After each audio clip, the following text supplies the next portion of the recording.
directement si ki nga xam ne que moo di Barthélémy Dias moom ki nga xam ne que moo di Barth nag génn na def na li nga xam ne que moo di benn ko sortie ni ki démb Barth encore une fois n'arrête pas ki nga xam ne que moo di Ousmane Sonko d'où son cible concrètement alors enfin tout d'abord Barthélémy Dias ñëw na attaqué Ousmane Sonko si li nga xam ne que moo di ay pàcc yu ko gën a fasantu ko exactement sur la forme naka naa di analyser exactement cette sortie. Oui, c'est un discours de Barthélémy Dias. Malheureusement, c'est dit copie-coller. Parce que point de presse c'est la même chose que le point de presse il y a un mois. Quand il parlait de Mamadou Ndiaye, du COSOS, du financement qui a été alloué à la commission d'organisation des JO Dakar 2026, c'est dit Tangal Tien. C'est la même chose. Il a fait ce genre de conférence il y a à peine un mois. Il y a à peine un mois. Donc il refait la même conférence hier, Barthélémy Dias, avec un autre habit blanc. Mais enfin, 80 millions de milliards. C'est pas 80 millions. 80 milliards. Je trouve. Ah non, vous trouvez inutile. Non, je trouve impertinent. Non. Non, Fallo, ça m'a analysé. Analyse. Pourquoi tu me dis non?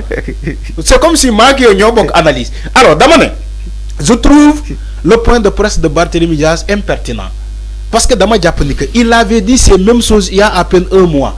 Il dit la même chose, exactement. Oui, l'héritage de Dakar, c'est la mairie de Dakar qui a signé et l'État du Sénégal. Maman Boumou Khalifa Sall dit signé, il était en prison. Pourquoi tout ça de Malène Baye avec les 80 milliards? C'est la même chose, c'est dit pareil au même. Il a fait ce genre de discours il y a à peine un mois. Il revient, il fait la même chose. Sans résultat. Sans résultat. Il dit que il est le maire de Dakar jusqu'à présent. Man de Malen Baye, parce que Belégui Man est le maire de Dakar. Quand il fait une sortie, Dinan oui, le COSOS, à 80 milliards, de Malen Baye à 80. C'est comme si Barthélémy Dias, il veut sa part, de 80 milliards.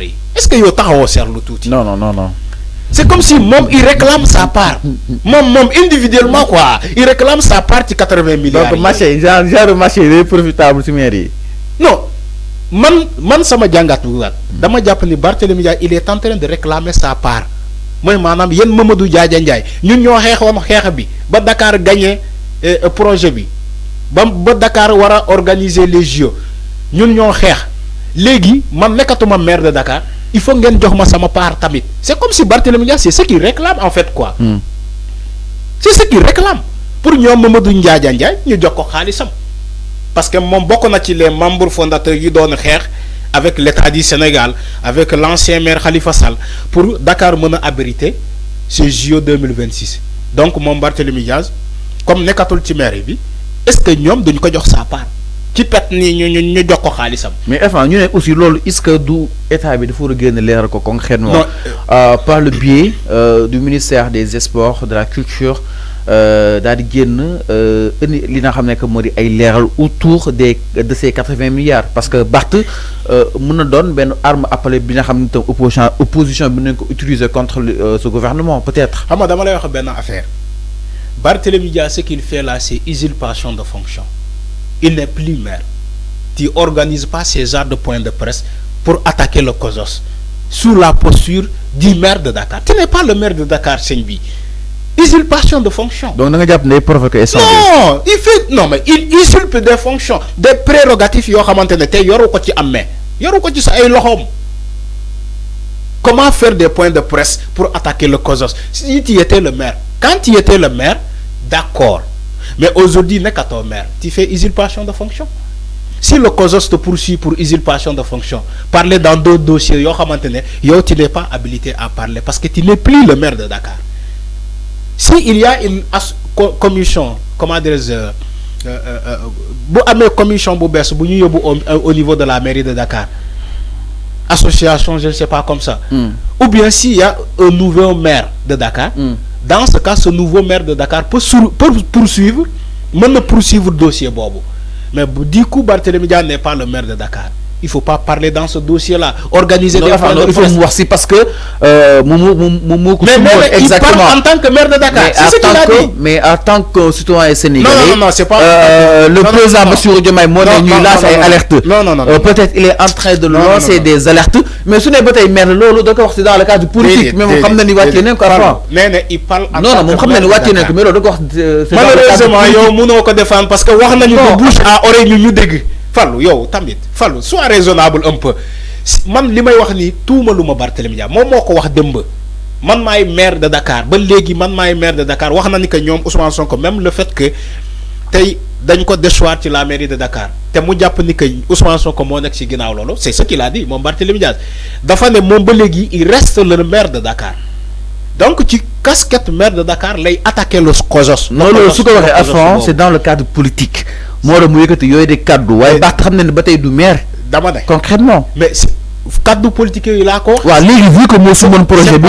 enfin ñi ngi dem si ay Jeux olympiques. yow li ngay wax yow tu es un acteur sportif. waaw ba tey jii gisaguñu benn maanaam ñu changé tali yi gisaguñu dara. xam nga yow man dinaa la jàpp ci sa kaddu. ces Jeux olympiques de dinaa la jàpp ci say kaddu. tu sais pourquoi ma lay jàpp ci say kaddu.